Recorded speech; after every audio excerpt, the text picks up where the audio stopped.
Hello, everyone. I'm Jim Garrison.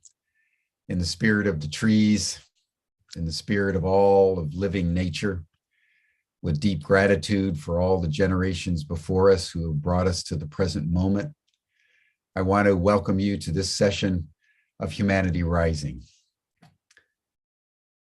Over the last several years, as we've been broadcasting globally on virtually a daily basis, we've been exploring how humanity, at this moment of challenge and crisis, where we're confronted by runaway climate change and a situation where the ecosystem all around us is giving way to rising turbulence. Over the last several years, we've been afflicted by the COVID-19 pandemic that has made an assault on our public and mental and psychological health. We're now caught up in war in Europe for the first time since the end of the Second World War at a major level.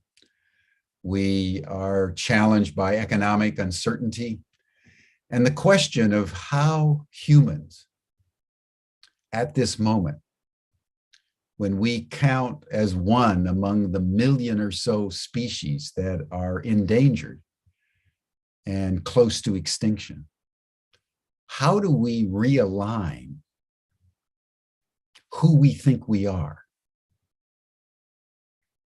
and how we relate to the larger ecosystem is the greatest question before us. Our backs are quite literally against the wall. What should we do? Most of us consider intellectually, academically, climate change, the various challenges before us. But we reason about this with a logical rationality inherited from the Greeks, refined by the Enlightenment, that somehow has led us to believe that we are separate from the larger ecology and that our human rationality is the most powerful force in the world. But today, we're going to consider human intelligence from the point of view of Mother Earth. We're going to consider what it means to engage in natural intelligence, not an intelligence that's apart from nature, but an intelligence that is aligned with nature, in fact, emanates from nature. And if we would but recognize that, we would save ourselves. Before we jump into that very deep discussion, that very liberating discussion, let us just take a moment, as we always do, and just pause. And in the spirit of the trees and in the spirit of living nature, with which we have a symbiotic relationship that allows us to actually even breathe. That's how closely we are embedded in nature. Let us just take a few deep breaths. Let us close our eyes. And for the next minute, let us just attune ourselves to our hearts. And through our hearts, let us feel each other. Let us feel nature. Let us allow the intelligence of nature through our hearts to fill our souls.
Thank you, everyone.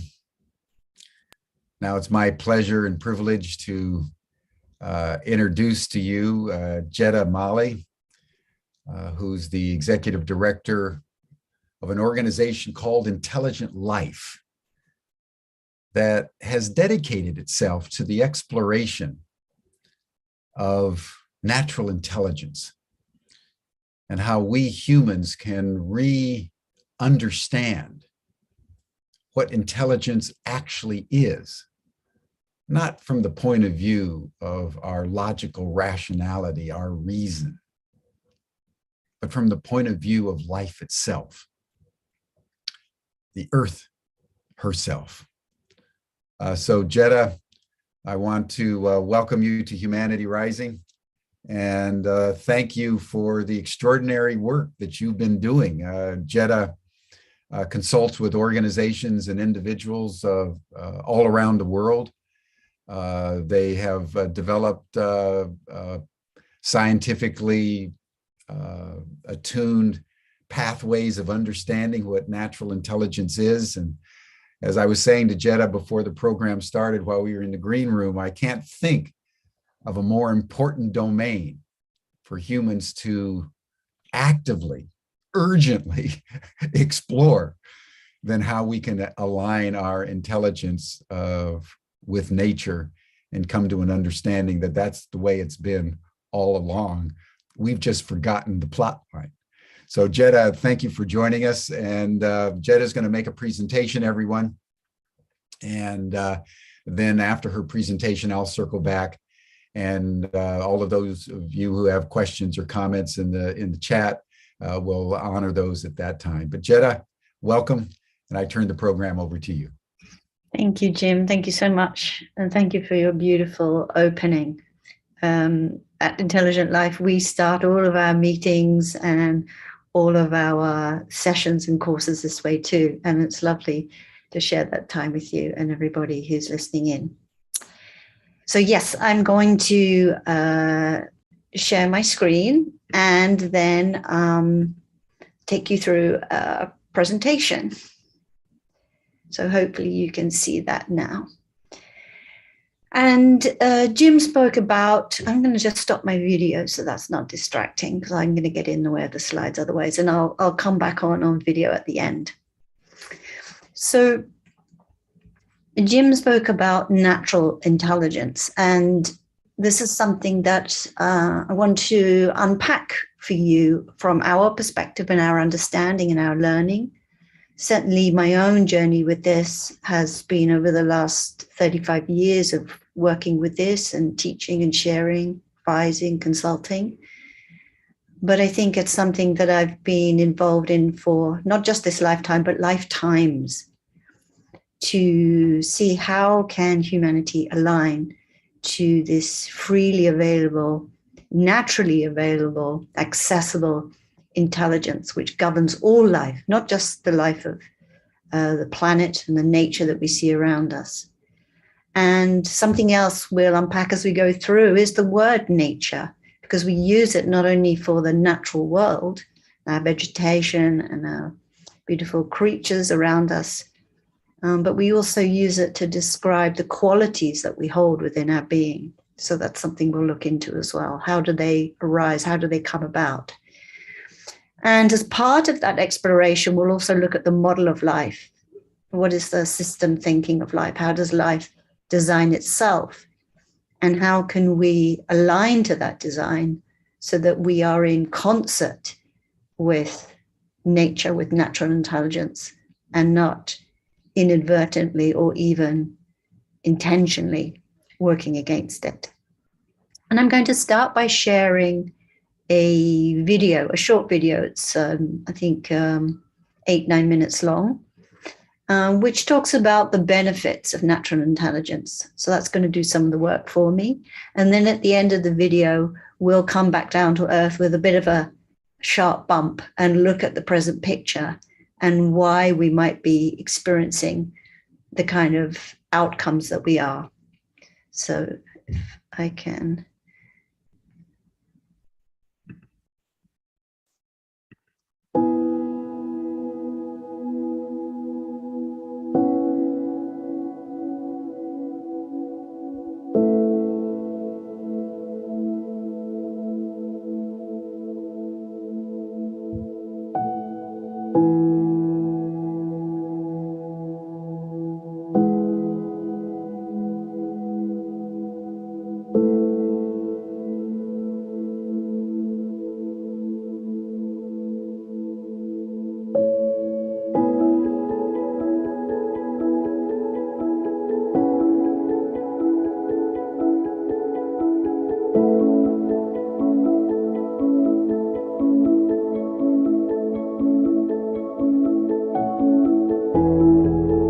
What causes individuals to thrive, organizations to grow responsibly, or societies to be progressive but also peaceful? And are these outcomes connected? We all want to progress, but the knowledge of how life itself operates, of what's required to produce our own personal satisfaction, an enduringly successful organization, or a highly functioning society, seems elusive.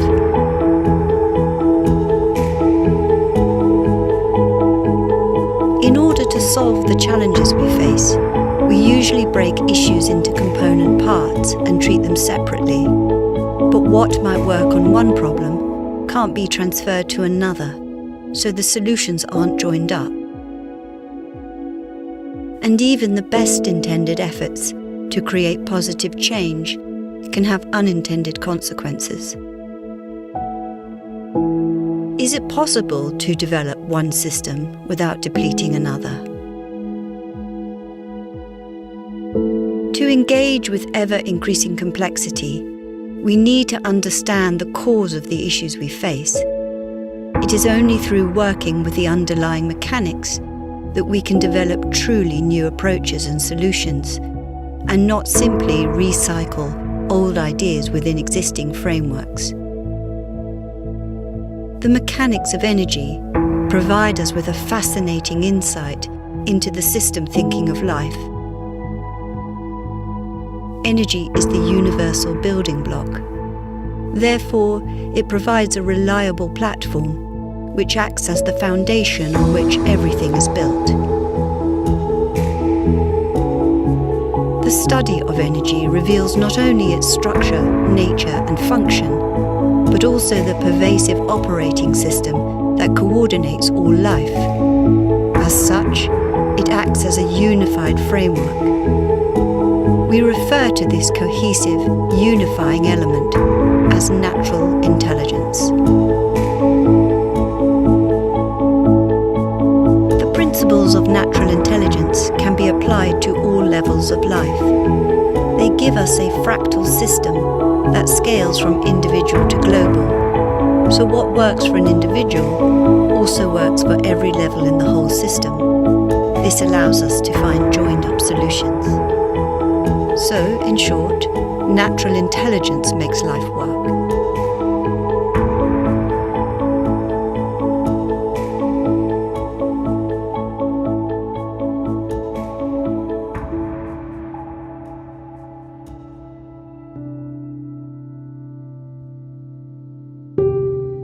Working with natural intelligence gives us numerous benefits over other paradigms. We will explore 3 of them. The first is natural order. Beneath the surface of diversity, you find mathematical patterns which reveal the structure and orderly principles of the world around us.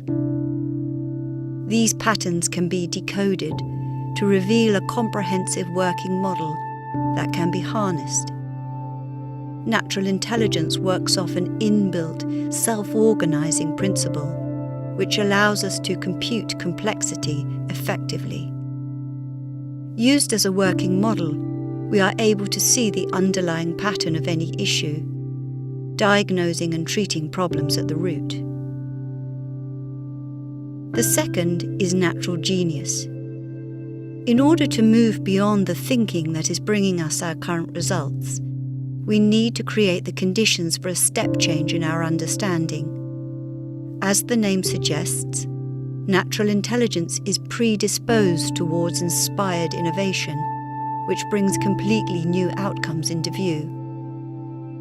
It connects us to a deeper, and some would say wiser, intelligence. We can access abilities far greater than the sum total of our present physical, emotional, and intellectual state. This allows us to enhance our individual understanding of ourselves and our relationship to others and the wider environments we touch.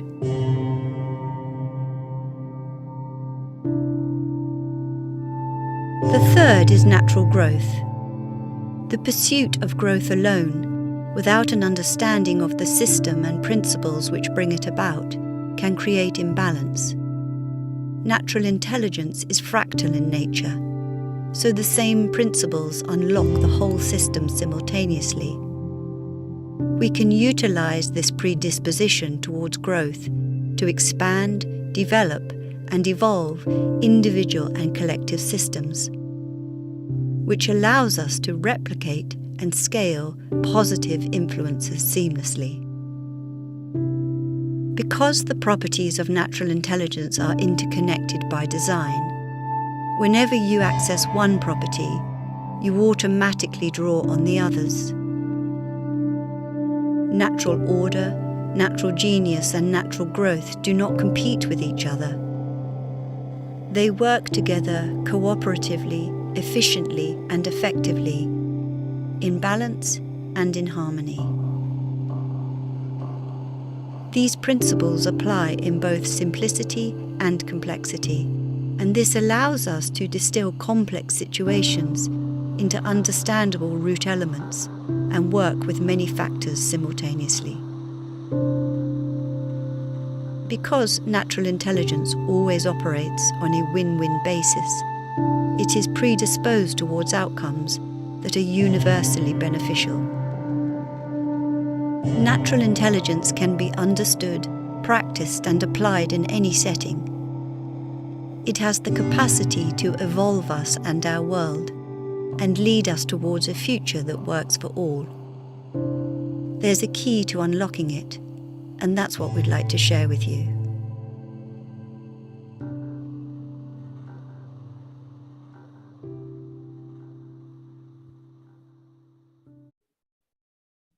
Okay, wonderful. So you heard about the benefits of natural intelligence and the capacity that it innately carries.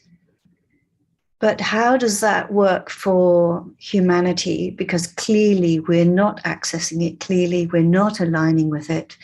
And as such, we're the only species that doesn't automatically align and connect and utilize natural intelligence.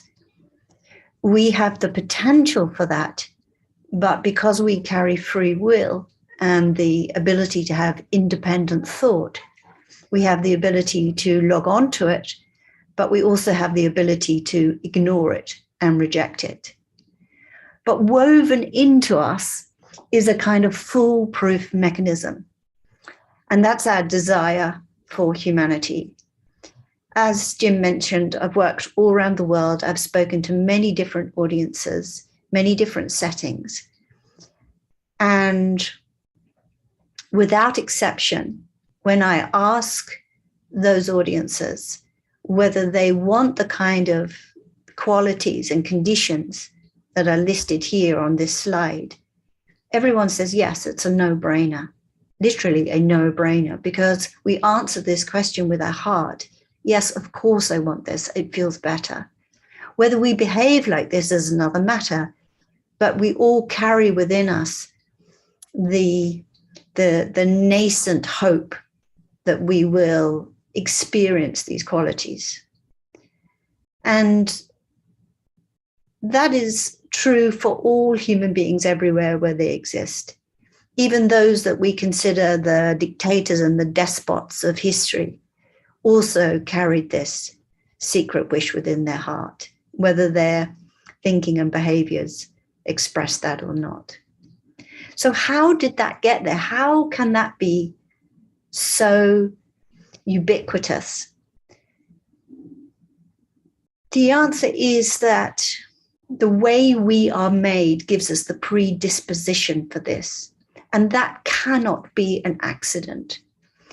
We exist, we live in many different countries, we have many different education systems, different vocations that we follow, different hobbies, we have different interests, we watch different programs, we vote for different political parties, we have different likes and dislikes.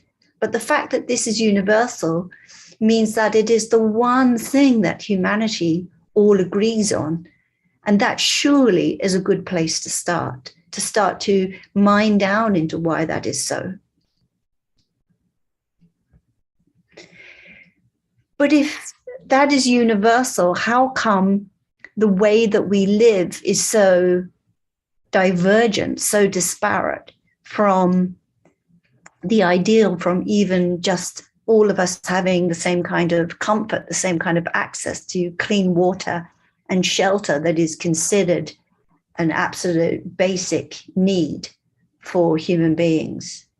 How come the way we behave, this picture is particularly salient right now, although this is actually an image of the war in Syria, which seems to now have paled, and yet they're still living with the consequences of what happened there. It's still ongoing there, but we've shifted our attention now to Ukraine and what is happening there. Why do we behave like this? It's so easy for us to say, well, we didn't cause the poor housing, and we're not standing on a sandbank of rubble with a gun in our hand. But we are all part of the same organism. We're all part of the same world that still considers this kind of behavior, if not preferable, then at least acceptable.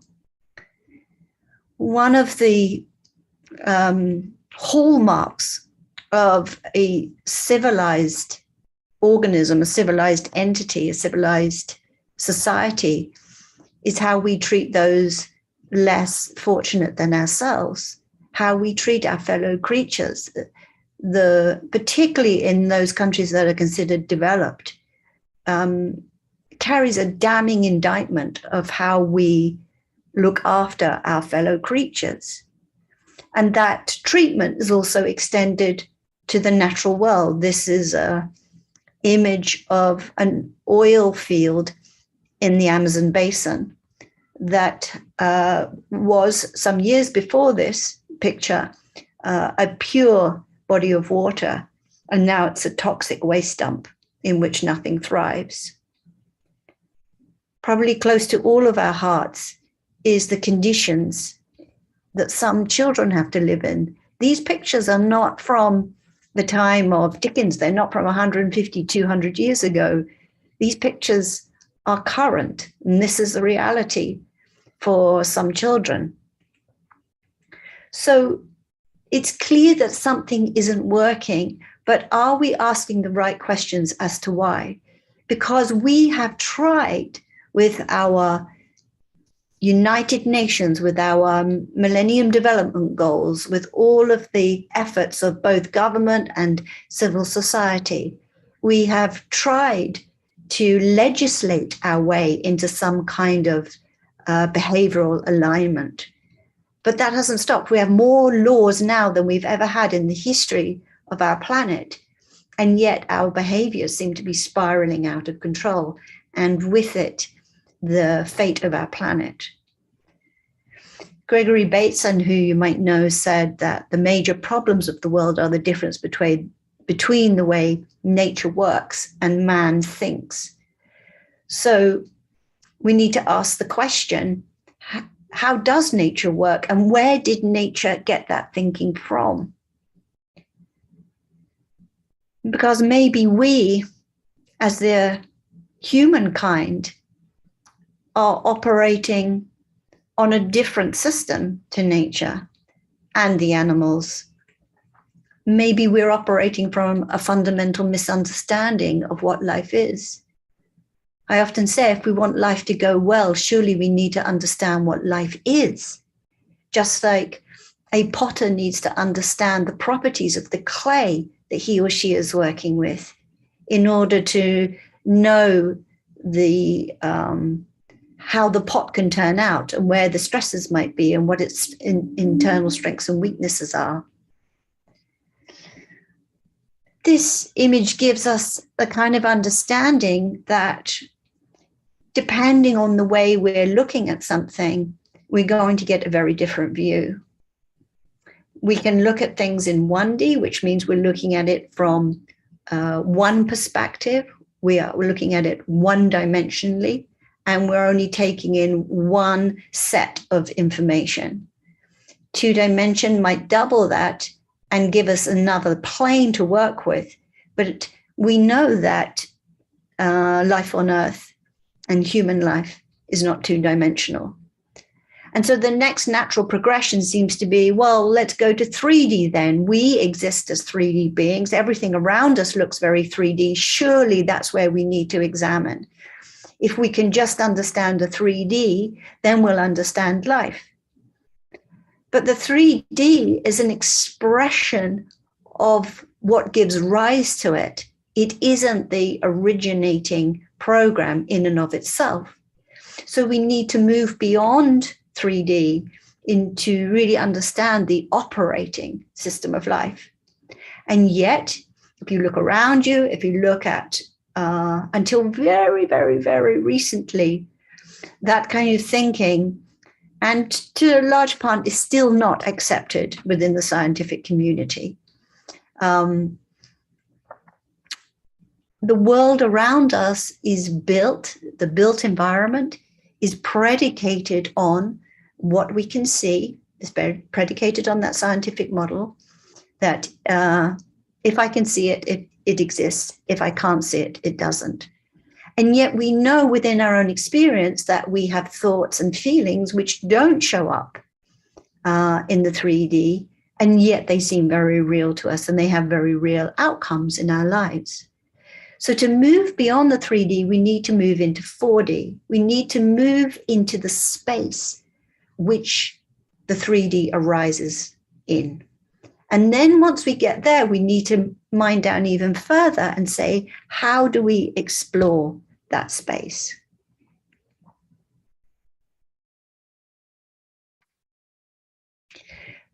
Because I would suggest that at the moment, we are trying to make things work planet-wide without really understanding those underlying mechanics.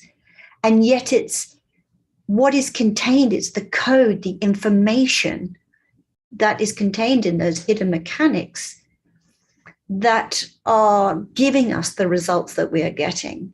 We don't understand the process of how we create what we're getting.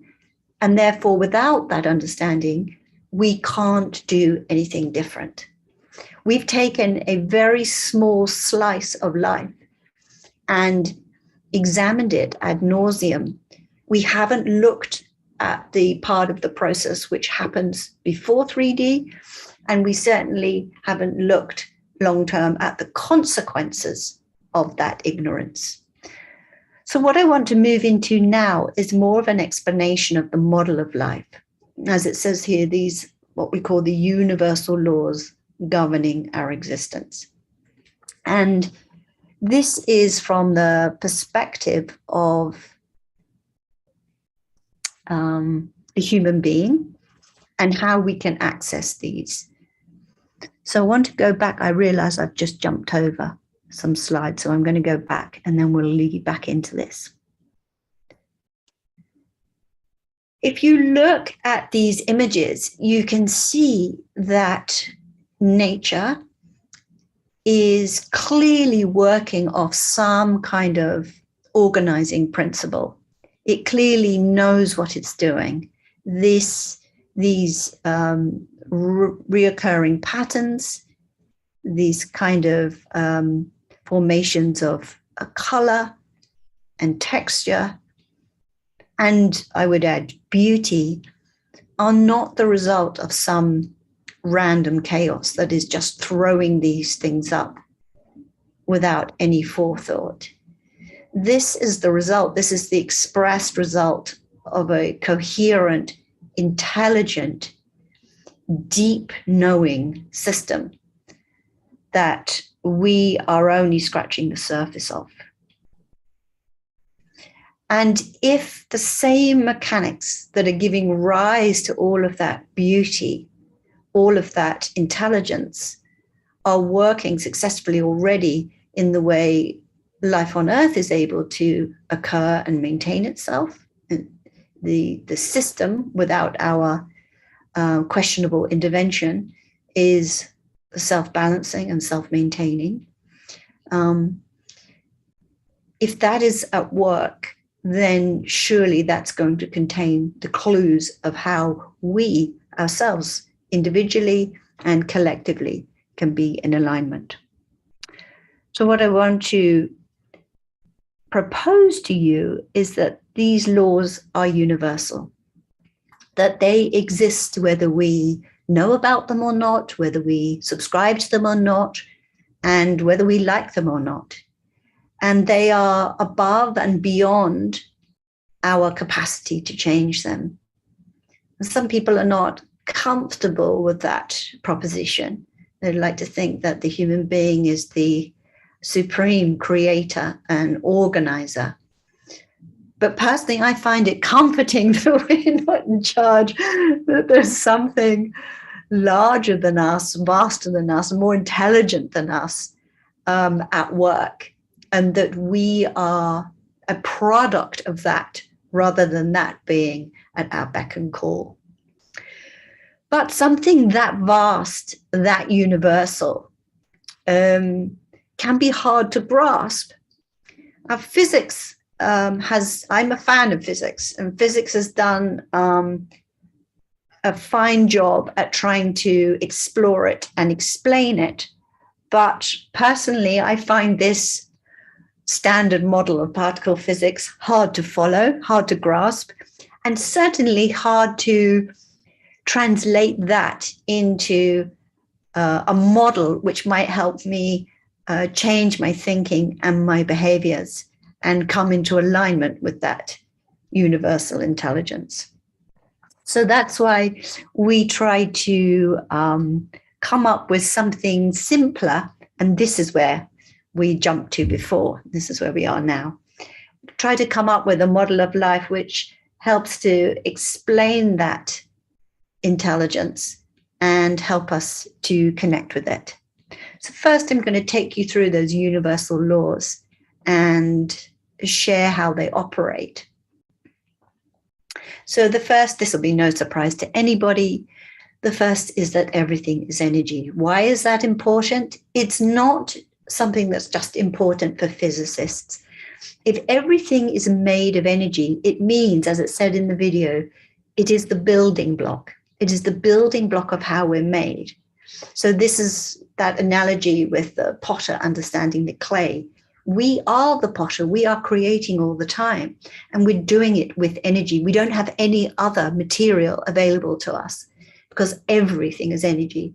So if we're creating every single moment with energy, we need to understand energy, not just from a theoretical perspective, but from an experiential one too, because our life doesn't happen theoretically. Our life happens to us and through us experientially.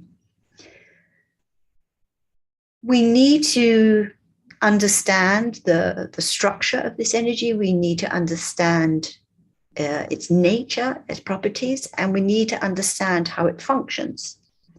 So again, we've tried to simplify things. I don't mean to simplify things to dumb it down, because I have immense reverence for the mystery and the complexity of life.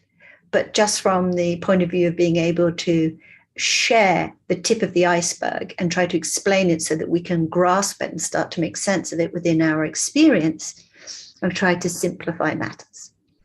In terms of the structure of energy, remember, as we go through this, remember that we're talking about the building block, which is giving rise to all life in every moment, including my physical body sitting here right now in front of the computer, which is also taking part in this experiment, and my voice, your hearing, and all of the environments around us. Not just for this planet, I might add. This is the natural intelligence that exists across all of existence, all of creation, and it operates the same way everywhere. So first, the structure. There is an order to it. There is an understandable order to it. And that gives us something that's quite reliable. So I understand the premise of chaos theory, and I understand that at one level of existence, seen from a certain perspective, and if you squint your eyes, it might look as if everything is randomly arising. But if you look underneath that at the energy which is allowing that level to arise, there is order. The other interesting thing about this structure is that it is perpetual. It cannot be created and it cannot be destroyed. So it is perpetual. And this is important because if we want to align ourselves with an energy, a system, an understanding to take us on into the future, this can't be a whim. It can't be a passing trend. It has to be something that operates this way in perpetuity. The other interesting fact about the structure of energy is that it exists across a range of frequencies. And this is how we factor in diversity. If it was just in one frequency, then we wouldn't be able to get the kind of diversity of form and experience that we currently do. So it exists across a range of frequencies. Depending upon the frequency, the energy will behave slightly differently and different possibilities come into view. So you can think of it a bit like a volume dial that you can turn up the frequency, you can turn it down, and that will control the density and the elevation of the energy. So that's a little brief overview of the structure. When we start to look at qualities, the qualities are important because they give us, remember earlier I said the way we use the word nature, the qualities really give us the nature of energy. And try to imagine something that doesn't have a nature. Try to imagine something that exists which doesn't have a nature, there are things that exist which don't have an obvious structure, but everything that exists has a nature. And if we consider this deeply, we will see that it is so. In terms of the universal energy which is giving rise to all life, there are three important qualities, and that is expansion and light and harmony. This energy is not just predisposed towards these qualities, but they are woven into the fabric of it so that this energy cannot not carry these qualities. And a little bit later, I'll explain how it can temporarily carry the expression of contraction and density and disharmony, but those are temporary. In its perpetual state, it expresses the qualities of expansion and light and harmony. Now, if this is the energy from which everything is made, that's very good news because it means that we don't have to effort our way into these qualities, that they are woven into us. We simply need to access it and express it. So it's kind of there as the foundation of our being. So again, that's a very brief exploration of the qualities. Of course, I teach courses on these things where we go into this in far greater depth over days and weeks and sometimes years. But I just want to give you the briefest insights. And then we come on to the properties, and this is the way that the energy functions. So the way that it behaves. And this is where we start to see the very incredible and creative possibilities of this energy, that it is malleable. It can be formed into all sorts of different patterns. It is responsive so that as we interact with it, even though we are made from it, we can still interact with it. As we interact with it, it responds. So incredibly responsive, and it is suggestible. So suggestible, so sensitive, highly, highly sensitive, way more sensitive than our, finest monitoring equipment and medical equipment. It is also self-balancing. And this is good news because it means that if we cease to ask it to come into contractive, dense, disharmonious qualities, then it will automatically reassume its structure, its nature, and its function. So it is self-balancing, it is self-maintaining. So hopefully some of that sounds encouraging to you.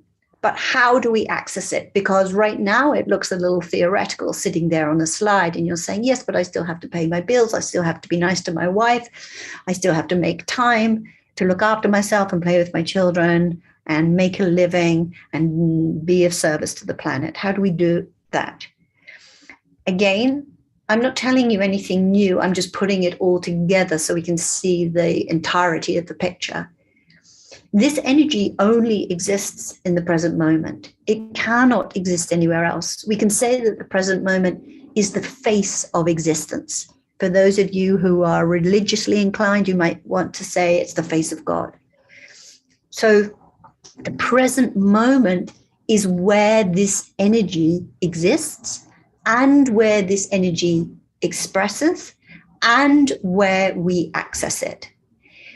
We might say, well, it's possible for human beings to be in the past or in the future. Obviously, animals and plants and other forms of life, they don't have that ability to go into the past and the future. And that gives you a clue as to why they can stay effortlessly aligned with this natural intelligence that is arising and stay logged onto it, as it were, and stay expressing its innate nature. We as a species have this ability to imagine. We don't actually leave the present moment, but we imagine that we're taking ourselves into the past or the future. Now, whilst we don't actually leave the present moment, just imagining that we do disconnects our conscious attention from the present. And it means not that we leave the present, it means that we forego the access to the energy, and therefore we forego the opportunity, the ability to be in alignment with it and let it express through us. So the present moment is absolutely crucial. I know there's a big movement towards more mindfulness, which is to be welcomed, but we need to understand why that is so and what that then gives us. So say we've got this universal, perpetual, malleable energy source that is occurring in the present moment. How do we utilize that? And for those of you who are a little unnerved by the word utilize, because human beings have been helping themselves and utilizing all and sundry, I mean it in the most respectful and co-creative way. It is our thought that shapes the energy. It doesn't change the nature. This is really important. The thought temporarily shapes the energy. So the analogy that I can give you is maybe you want to make cookies. In this part of the world, we call them biscuits. And you make the cookie dough, you roll it out, and then you take your cutters. And depending on the shape of the cutter that you take, you're going to get that shaped cookie. You would be very surprised if you took a circular cookie cutter and pushed it into the dough and the dough came up square. So the energy pattern that thought shapes is the exact facsimile of the thought. And I said earlier, the energy is very sensitive. It's so sensitive, in fact, that it can read our thoughts. It can read the intentions of our thoughts. It can read the frequency because it itself exists across a range of frequencies. It can read the underlying suppositions in our thoughts, our subconscious belief, as well as our overt belief. It can read the probability of how likely we think something is going to happen. And it can also read what we think that says about us. So our thoughts, even though they pass through us often so quickly we don't catch them, the intelligence of this energy is listening, and it is so subtle and so nuanced that it can express all of these aspects of our thought life back to us. But because we're not often in the present moment, we don't realize we're thinking something, and therefore we don't realize the next thing that happens, which is that energy pattern forms a sensation in us. And you will know it by another term, which is, instead of sensation, you would know it by the term feeling, or some people lump feelings together and put them under headings and call them emotions. But I prefer the term sensation, or within our experience, feeling, because that's how we notice the sensation which has formed as the result of our thoughts. The sensation that forms starts to influence our biology, starts to influence other layers of our energy field. And if you currently don't subscribe to the idea of energy fields, then you can just skip right over that part and focus on how it affects your biology. So the energy pattern is reorganizing the molecular level of our being in order to make the pattern felt. Why? Because it's trying to bring our attention to the way we are interacting with the fundamental energy of our being, and therefore the fundamental energy of life. Because the way we treat our being is the way that we treat life. The understanding we have of our being is the understanding we have of life, because we're all made from the same substance. So the influence we create within our being doesn't stop within us. As you know, the work of HeartMath and many others have showed that individual coherence begets group coherence, begets social coherence, begets global coherence. And that continuum is nothing new.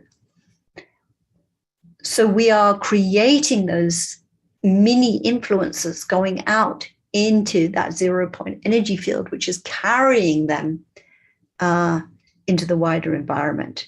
And we can feel them. They originate within us, just as this image shows that it's like a ripple in a pond. Okay, what's next? Now you might say, well, how come I don't feel all of this sort of nano level of sensation all the time? And it's because we are, especially those of us who live rushed lives and our focus is very stretched, we can't keep our consciousness in the present moment, and we can't allow our consciousness to access those subtle levels of our creative experience. But when we bring consciousness to those sensations, we experience them. When we don't bring consciousness to those sensations, we don't experience them. And so it's the presence of consciousness which changes a sensation into an experience in order to get our attention, in order to provide a feedback loop. So it's like having a messenger. All of our experience is a messenger constantly saying, this is the sensation, therefore the feeling, and therefore the experience that you ordered. Is this the one you want? If our experience is not the one we want, we have the ability to change it because we ourselves are generating it. But unless we know how the whole mechanism works and we know the substance that we're dealing with and what it's predisposed towards, what its potentiality is, what its capacity is, we won't know how to use it. None of us came with a manual.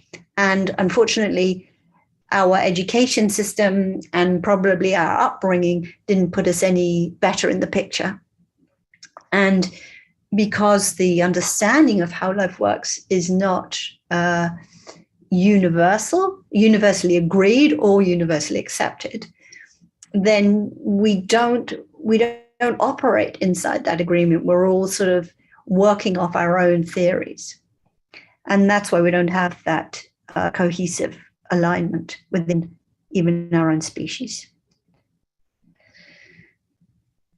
But our understanding of natural intelligence, the predisposition of the energy we are doing the creating with, the energy from which we are made, gives us access. Suddenly, as the video showed, suddenly it's a whole different ball game. Suddenly human beings are no longer a greedy, rapacious, and conflictual species, suddenly they can start to align to and express the innate beauty, the innate structure, the innate qualities, and the innate properties within their very existence.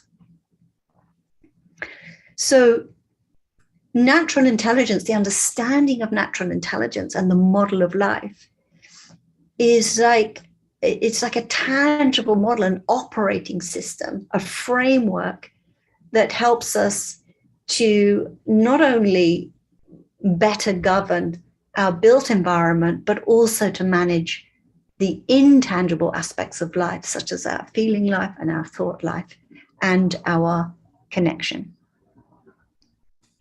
The beauty of working off natural intelligence as opposed to other systems is it's already unified. This energy already exists in a unified state. We don't have to create that. We don't have to set that up. We don't have to establish it. We don't have to scratch our heads and say, how are we going to do this thing? It is already scaled. The same principles work in the infinitesimally small to the infinitesimally large. It is inbuilt.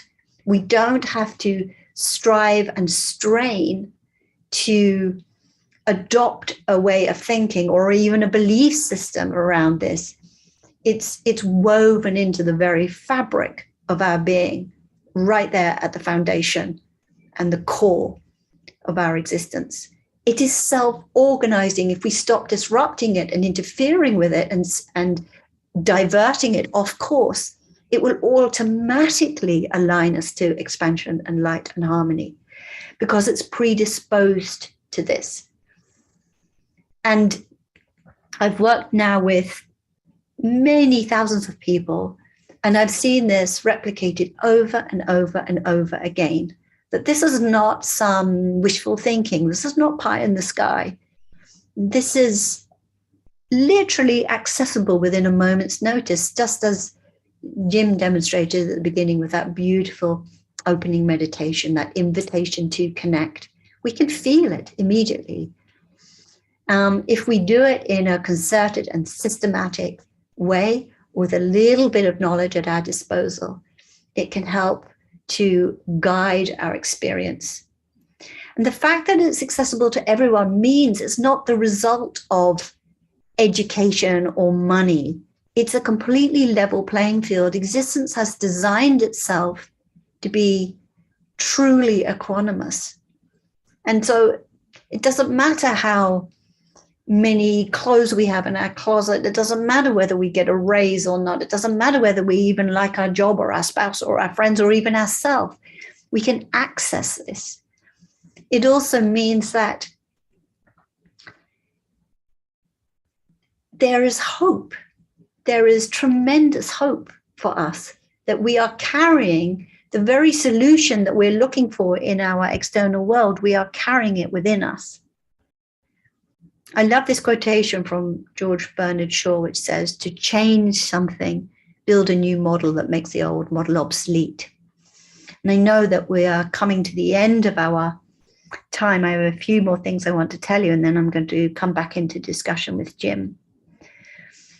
So again, we try to simplify that model, and I'll show you what we've done at Intelligent Life towards that. We try to demonstrate the component parts and how those elements that we spoke about interact with one another. And you can see on the left side of the graph that, or the diagram, I should say, that we have energy in the present moment. These are the unchanging aspects. These are the universal laws that we cannot alter. And it's good that we can't. It means that we need to understand them. We need to align with them. We need to accept them. But nothing that we do is going to change the design of the energy and that it exists. It has chosen the present moment as its point of existence.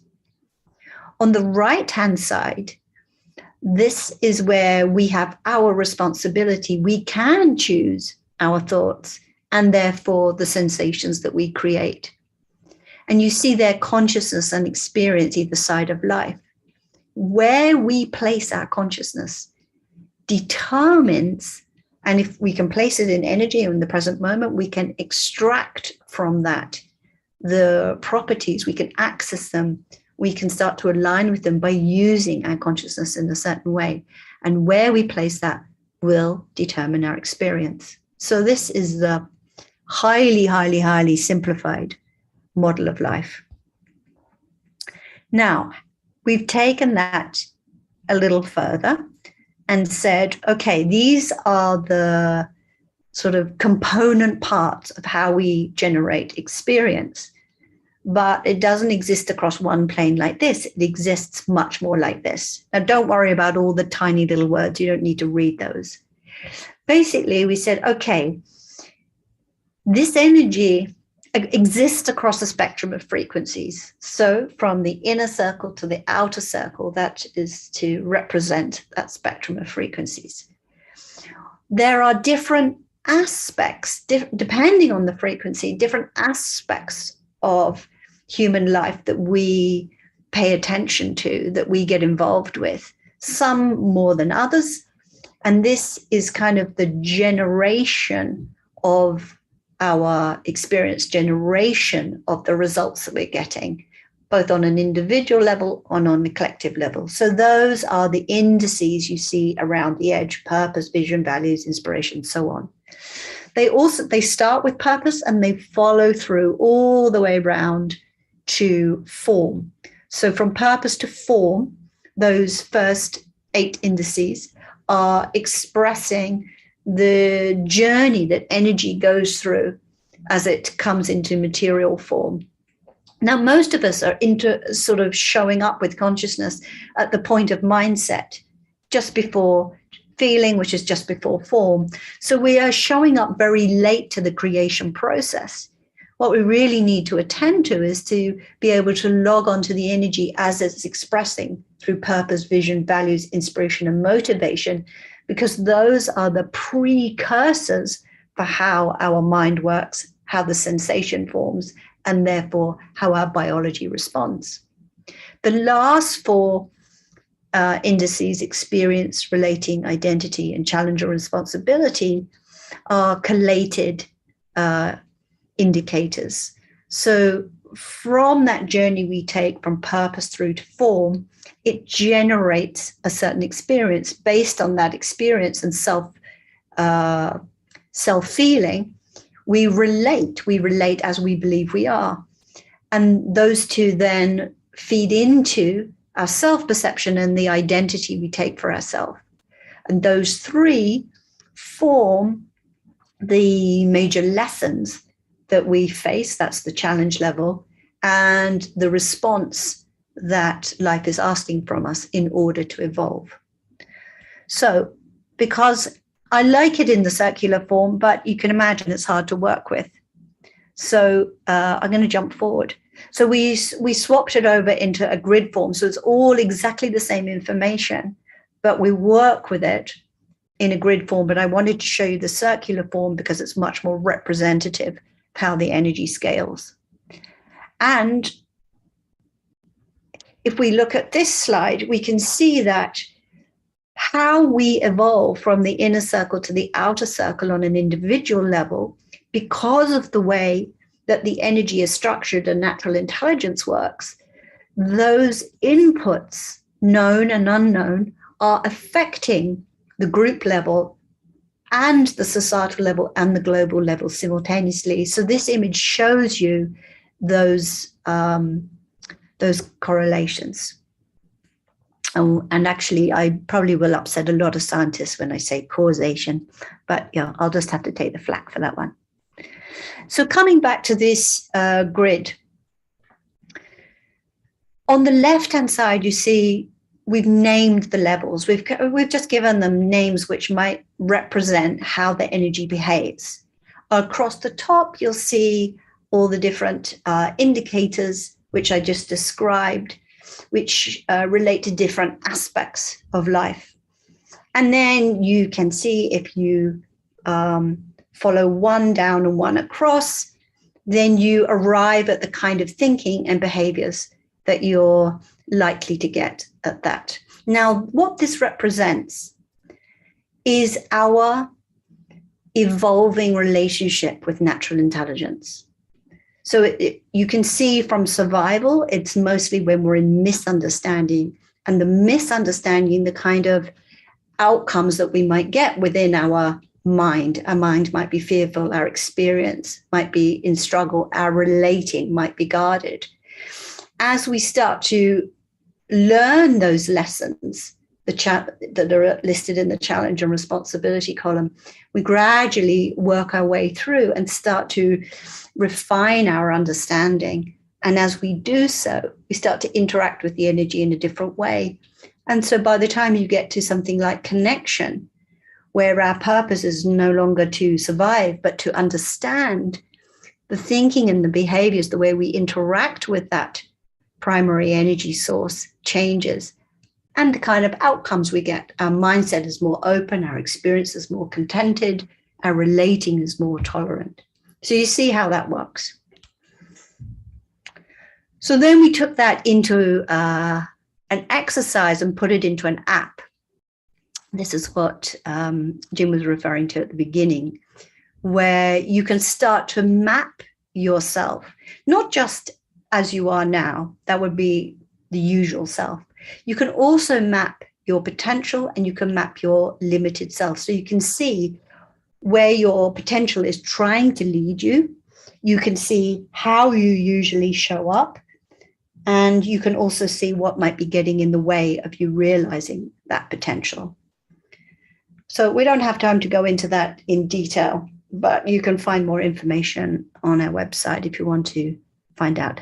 And the mapping app takes you through the whole series of questions and exercises, and there's little scenarios that you can open to try and see how that relationship to natural intelligence evolves. And this is what a filled-in map might look like. In the end column, it all condenses down into one choice to represent where you might be right now and what you're facing. And then it puts all of your maps and all of your results into an archive for you to store, and then you can see your progress. It looks something like this, the data feedback. It's very simple. This is it's basic, but it will become, we're hoping to make it more sophisticated as we go through time. The bar graph of attention by levels is interesting because it shows you which frequency your attention is residing in. Then you can go back to the map and you can see from that information, if I'm going to spend such a lot of time in the yellow power band, that's where my attention rests, then you can go back to the map and you can see what kind of outcomes you're likely to be getting. So in order to make these changes, in order for us to progress and make these changes within our own being and to develop this relationship with natural intelligence, we work off this sort of approach of concept, practice, and application. The concept being something very similar to what we're doing now. We explain how life works. We explain how you access it. We can explain how you might go about that. So you can learn all of that. But if the concept was enough, then, you know, the most well-read people would also be the wisest people. And we know that's not the case. So we also need to practice because, as I said earlier, we interact with this energy experientially. So for human beings, they really need to consciously notice and understand their own experience in order to evolve. That's the way we are designed, our species. So we need to practice. If practice alone were enough, then, you know, all the meditators would also be the most efficient, and they would be the change agents. And there is an argument to say why they might be now, but practice alone isn't enough. We also need to apply that learning and that experience in the world. But if implementation alone were enough, then all the busiest people in the world would be the ones that were making the necessary changes. And we know that you can be very busy, but you can also be ineffective. So we need this trifold approach in order to create real and lasting change, a real and lasting evolution.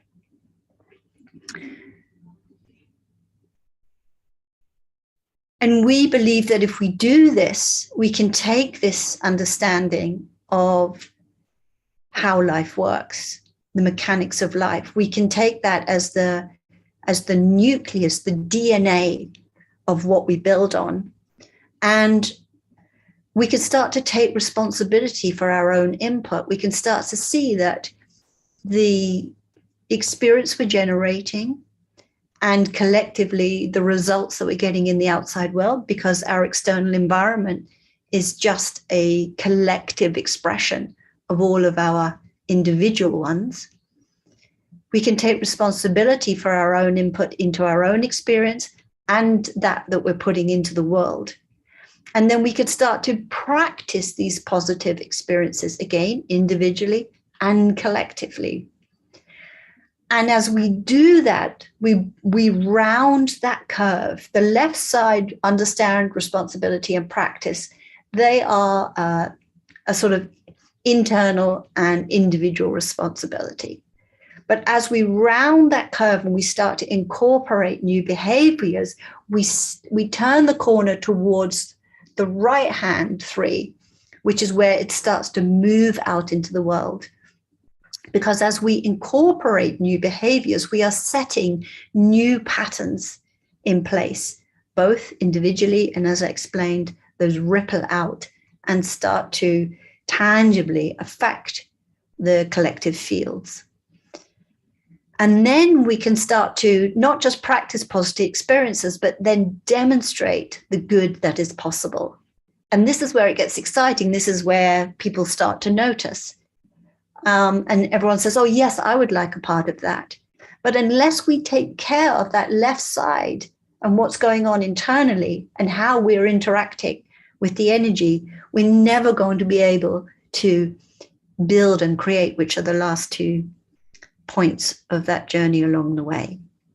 So that's how we like to explain in a very simplified form how our understanding of natural intelligence, our experience of it, and our application of it are, as we believe, really our best hope as a species.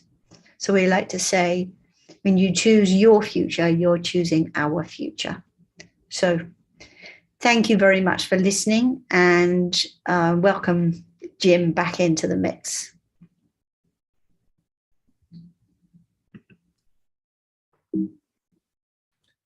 Thank you, Jetta. What a tour de force. I know, a whistle-stop tour of existence. You've just given us a brief history of everything. Okay, now we're all done. Yeah. Next question, please. I'm sorry, it's a lot to digest, but that's why I try to simplify everything just to, create an opportunity. Yeah, and I think Michelle Blair called it, what you presented as embodied intelligence. Oh, nicely put.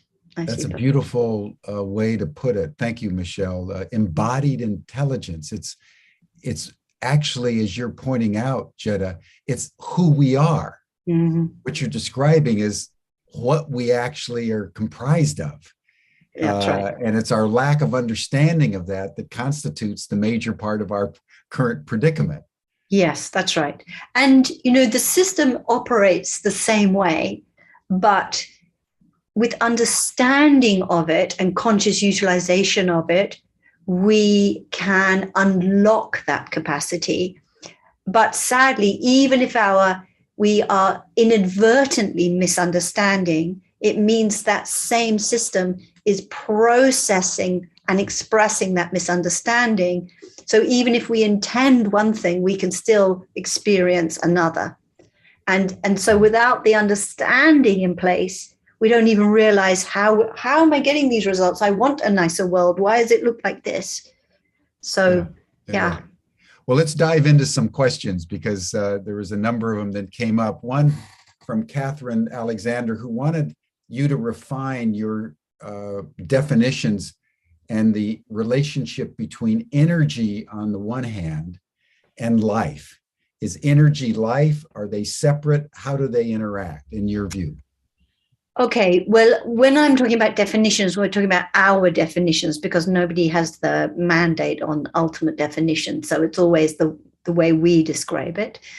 And I understand it and experience it as energy is the invisible presence of life, and life, as we tend to use it, is more the expressed presence. So that can be the expressed presence of a thought, it can be an energy form, but the energy itself is invisible. And then as it gets expressed, it starts to reveal itself, but it can't and doesn't. The energy in totality never fully expresses. There's always an aspect which expresses, and that's what we tend to look at as life. And of course, as the energy steps down into slower and slower frequencies and get denser, then it appears in the physical. So you could say that part is life, but there's the energy patterns which give rise to that part, that's also life. And then there's just the undifferentiated energy, which is giving rise to those other stages, which is energy itself. So I hope that's clarified things. Yeah, well, if I understand it, what you're saying is basically what Nassim Haramein is saying, that the cosmos is comprised of energy, and energy at a certain frequency is matter. Yes, that's correct. And energy at a more narrow frequency is life. Yes, yeah, is and light. But the way that we use it, and we can't get out of this, because we are conscious beings. So we are forced, if you like, or obliged, let's say, into a relationship with energy. Otherwise, we could just sit there and be it. But because we're consciousness, it then behooves us to have a relationship to the energy. And so our experience is then the expression of the relationship we have to the energy. Yes. And that's what connects the whole thing as one. And he also says that the other side of energy is consciousness. Consciousness arises within that universal energy. So it's a faculty within it. Yes. Yeah. Exactly. Yeah. I know language, we start to, as soon as you describe something and you lock it into this, then you suddenly say, okay, it's over here. Well, what's that there? So it's tricky, but we're all having fun. Well, as they say, the Tao that can be spoken is not the true Tao. You see, I started as a practitioner. So I consider myself to be a practitioner rather than a theorist. And so what I've done is try to codify experience rather than start with theory and then try to reverse engineer it into experience. I started with experience and then tried to describe it with concepts. Yeah, great. But I think, the truth of what you were saying came to me very powerfully when I read recently the Finding the Mother Tree, which is a New York Times bestseller. And the author points out that the neural networks of the trees and the mushrooms, all the fungi and mycelium and all of that looks just like the human brain. That's right. And therefore that the thought that our brains are somehow separate is an illusion, because our brains are the same neural network. And in fact, there's an Italian scientist, a physicist, that's pointed out that the structure of our brains is also like the neural structure of the galaxies and the super galaxies. That's right. There's a British a researcher last month that came out with the finding that as they're looking at how these little mushrooms are communicating inside the neural network, they're sending out electrical impulses. And so they're beginning to discern it's not some mystical neural network out there. They're speaking literally in discrete electrical impulses that look a lot like language. And they've actually been able to quantify at that time about 50 words. They don't know what they mean, but 50 Mushroom language. discrete communications that these little mushrooms are making. But we do to the each other. same. You know, if you look at the synaptic gap in our Exactly. neurons, Exactly. it starts as an electrical impulse. As it jumps over the synaptic gap, it becomes a chemical impulse. And Exactly. that chemical impulse is what starts to create the sensations. So as I said earlier, with thought is very rapid, but it's an electrical impulse. And that in the synaptic gap translates that, and all the information contained within that electricity is transferred into the chemistry. I mean, it's beyond marvelous. I mean, you can't interact with any of this information without just sort of coming into this still point of reverence. Yes. It's so beautiful. Yes. It's so Yes. so beautiful. Yeah. Now, some of our listeners were commenting on that in your graph and so forth, you didn't use the word love. Well, the whole thing is love. That's why. That's why. Yeah. Well spotted. Well spotted. I love that people are paying attention. Yeah. What does love have to do with this, Jenna? Everything. Yeah. The whole thing is love. You know, and this is, you know, for me as a practitioner, I very easily drop into that. So for me, love is expansion, light, and harmony in action. You know, this energy. Say that again. That was a very arresting. Love is expansion, light, and harmony in action. And harmony in action. Mm-hmm, mm-hmm. Expansion, light, and harmony. Unpack that for a moment. That's a very interesting definition of love. Because this is our foundational nature. So this energy is predisposed to express, and it can only express that which it is. It can't express that which it is not. So as it expresses expansion, if you think about love, you feel love within your being, you feel that it is composed of expansion, because we all do this. You can feel that it's exposed of light because it leavens us, it lightens us. And you can feel it's composed of harmony because there's a sense of beauty and sweetness and warmth and kindness and inclusion and compassion and tolerance. All these things are contained within harmony. So the very movement, the very beingness of this energy is a state of love. It cannot do anything that is not love. And I know there are many people who would love to argue the case with me that, oh, look at the state of the world, look how people behave, etc., etc.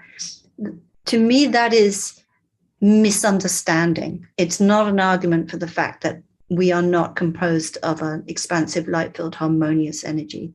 It's just that that is an expression of our ignorance of that. It doesn't change that we are that. So that's how we approach our trainings from that point of view. This is what we are, and it's our responsibility to be in alignment with it. How can we do that? Let's probe that for just a moment, because I think that's the kind of the nub and in some ways the disconnect between the grandeur of which you're laying out and the seeming inability of human beings to remember what they've forgotten. In your system, Jetta, how do you explain that of all the species that are out there, all the other species seem to be able to get along. And within a ecosystem in which there's competition, but there's also harmony, and everyone sort of has their rightful place in an overall ecosystem of unity and diversity, except the human. That's right. That's right. How do you explain either where or when we went kind of off the track? Is there a congenital defect that we all have? So many theologians talk about, original sin, because great seers and prophets have tried for thousands of years to explain why it is that we humans don't seem to be able to get it together with nature, much less get it together with each other. How do you how do you understand that disconnect in your system?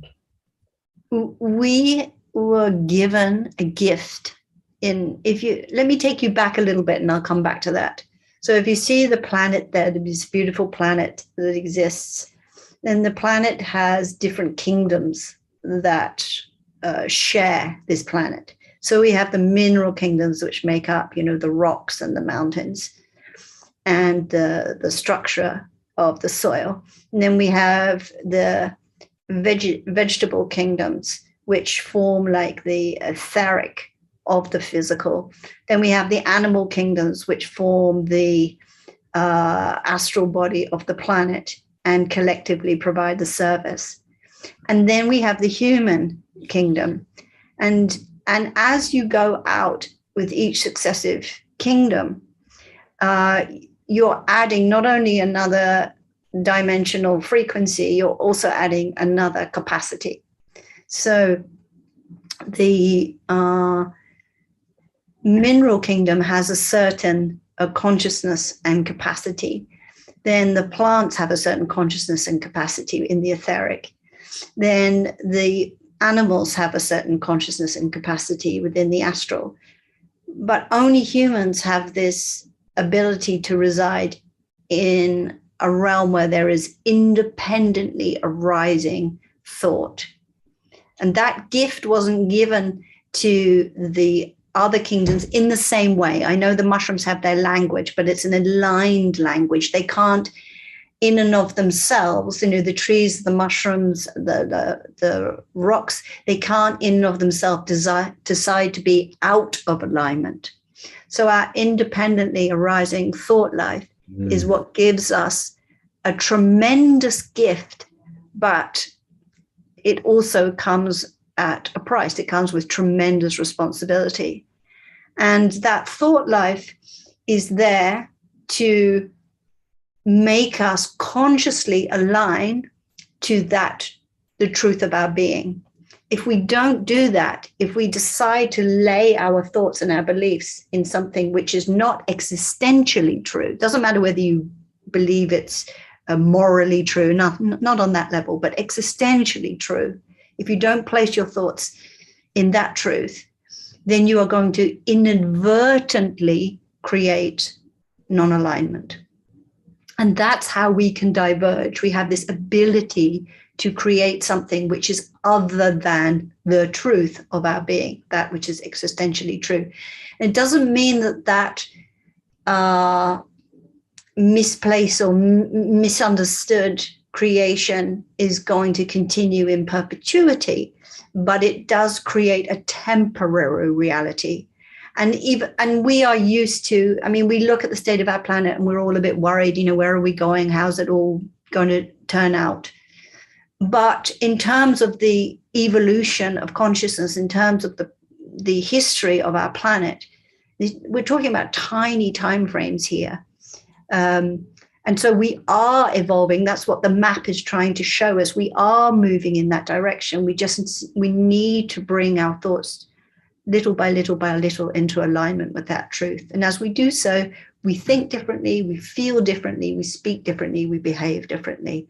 And individually and collectively, that starts to shift us in a different direction. Shannon just put something in the chat that this would be a good opportunity for humans to sit down with the mushrooms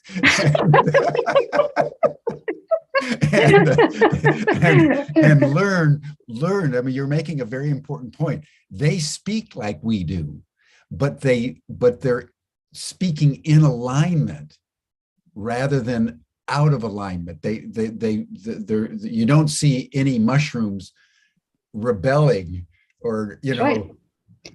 moving out of the mushroom pack because they want to do it a different way. Yeah, they don't say, I want to be an oak tree today, like, why wasn't I made an oak tree? I really missed out.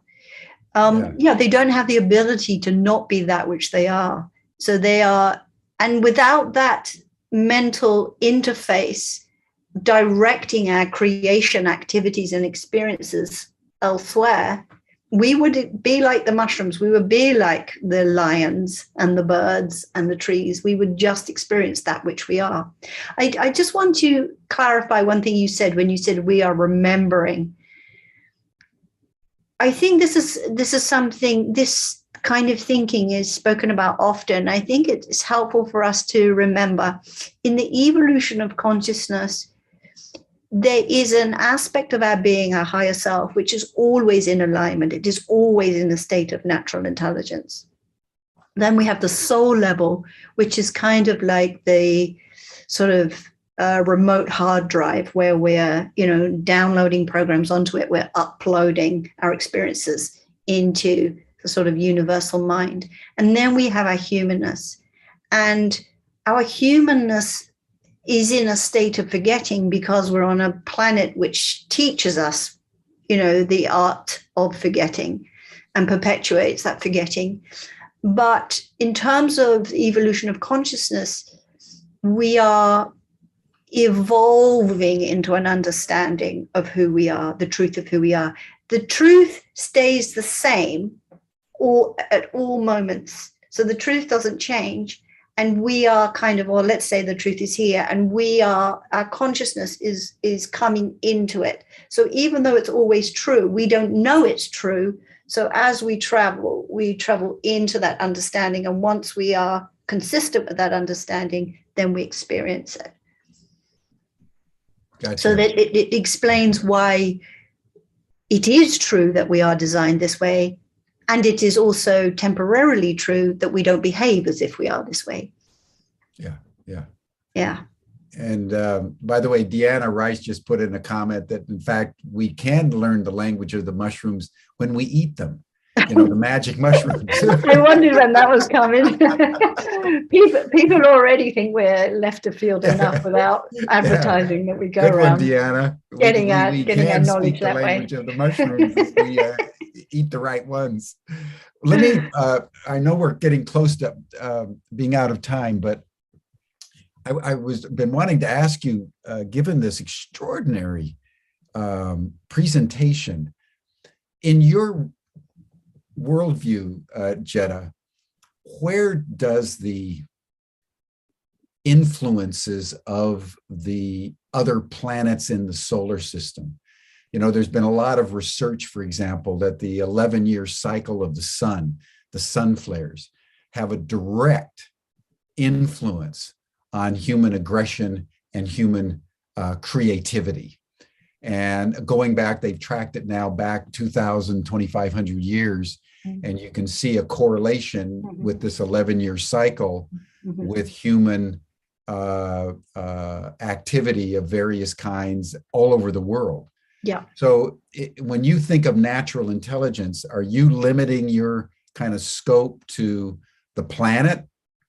Do you have room for what is generally referred to as astrology, that the different planetary energies, also the moon, the sun, Mars, Venus, Jupiter, Neptune, etc., all have influence on the matrix? They all contribute to the matrix that you would call natural intelligence. I mean, how do you view these aspects? I would put it the other way around. Instead of saying they contribute to the matrix of natural intelligence, I would say they draw from it. So for me, the definition of natural intelligence is the underlying governing intelligence. It's the source intelligence. So everything arises from that. So I would say that the planetary system and all those influences are expressing some aspect of that innate capacity. I believe there is much to be understood and gleaned from all of the streams of ancient wisdom, and that have been expressed one way or another over time. As somebody who started in this lifetime in the yogic tradition, moved on to the Buddhist tradition, and spent many, many years in a lot of study. I've also studied deeply theosophy.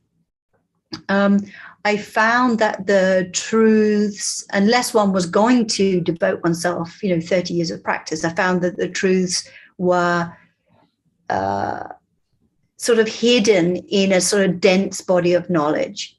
And what I wanted to do was bring them into a simple, universally acceptable and accessible form.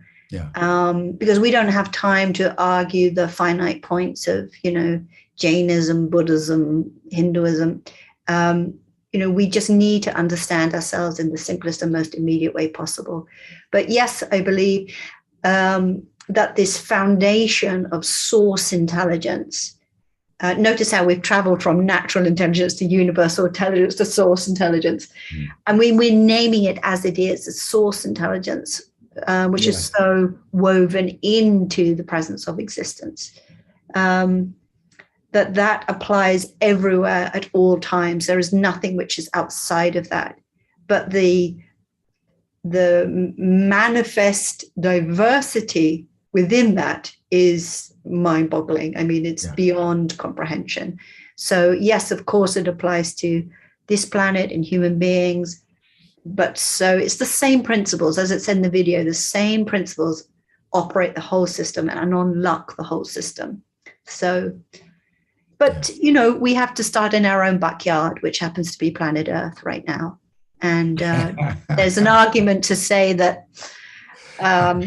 we are the laggards of the solar system, aren't we? All the other planets have moved on. They're all in their etheric form, and their wisdom is far more advanced. So, we've got work to do. Final question that was brought in by Carrie Ann Flatter. Mm-hmm. In your view, Jetta, have humans always been this inattentive as they are in 2022? Do you have a view that in the, say, 5,000 years ago, in the indigenous societies, people were in more natural resonance with nature, and somehow when we went through the civilization process, we got more disconnected, and now human beings are kind of worse off than they have ever been? Or has it always been like this? Have humans just sort of by the nature of things always been out of sync with nature and doing damage of one kind or another from the beginning? So I would say none of the above. So yes, it's true that 5,000 years ago, we were more in resonance. I like that word. We were more in resonance with nature because we didn't have the sort of collective thought processes or the technology to bump us out of that. But the evolution of consciousness is moving. It moves from a kind of collective wisdom. It moves through the eye of the needle into like an individualized. So that's where we're at that tipping point now where it's all become so individualized, which is why the cult of the personality is at its zenith. Yeah. So in terms of we have to look at this in the long view, that this collective resonance and wisdom has concentrated itself and become highly individualized. And that's why our forgetting is the most extreme it's ever been. And then we turn the corner through the pain of that contraction and that separation and that forgetting. It sort of forces us like a crisis of consciousness. So what we are moving then into is back into that vast resonance, that high frequency resonance. But the whole process has meant that we can individually experience that and collectively choose the universal form. Before it was just available. Now we are going to collectively choose it. And that is causing our consciousness to behave in different ways. So it's all necessary. It's just not uncomfortable to be the generation to kind of hit those really. Yeah. We're the ones that hit the wall. And with it, our beautiful planet. I know it's painful for a lot of people to see what we're doing. Yeah. And, you know, in my experience, the beauty, we stopped for a moment on that definition of love. And in my experience, that is available at all times. None of this is absent. It's once we start to log on to it consciously, we feel that. We feel the presence of that love. We feel the presence of that beauty and that intelligence. And then we realize that to go from, you know, sort of despair into that sense of trust and openness is just like it's not even a hair's breadth of a shift. Yeah. And so, yeah, we have to be a little careful what we notice in the world, because there is an argument for the fact that it's all gone to hell in a handbasket. And if we choose to see it, we can see the presence of beauty and cohesion as well. Yeah. So I think that's a good place for us to end. Yeah, thank you so much. You remind me of Nagarjuna's great line that the difference between samsara and nirvana is simply a matter of perception. Very true. Very true. You've given us today, Jetta, a beautiful, beautiful discourse on natural intelligence in a way that has been totally inspiring. I want to thank you. I so admire the scaffolding of your mind. And would love to have you back to go deeper into these matters, because this is the issue, everyone. How do we inculcate in ourselves the intelligence of what we actually are? But for some reason, we've gotten disconnected with to such an extent that we've endangered the viability of our species in this beautiful ecosystem all around us. So what Jetta has been laying out, I think, is one of the more important programs that we've had in some time here on Humanity Rising. So I want to thank you, Jetta, for your very wise words and deep insight. It's been quite profound, and I'd love to go deeper at another time. So thank you so much. It's been a pleasure. Thank you for your warmth and your welcome, and thank you to everybody for so beautifully joining in. And I think to go deeper, one needs to move into one's experience. So concept is fine, but one needs to really feel the truth of that within one's own being, and then it becomes a self-evident knowledge. Yeah. Thank you so much. And that does it for us for today, everyone. We'll reform ourselves on Monday, and we're going to do a whole week on regenerative health. Deanna Rice will be convening 5 sessions on how we can realign ourselves in a real sense with natural intelligence. So that's going to be all next week. Enjoy your weekend. You're all invited to the after chat session. Stan will put up the link here, and we'll see you again on Monday, same time, same station. Jetta, you have been magnificent. Thank you. Magnifique. I just want to say that I would have loved to have joined the after chat room, but sadly I have another commitment. And so I hope I get another opportunity to speak with people. You will. We'll have you back. Okay. Thank you so much. And all blessings for all that you've done with Humanity Rising, Jim. and you and your organization. So, Thank you. You so too. been lovely to be with you. Bye for now. Bye-bye.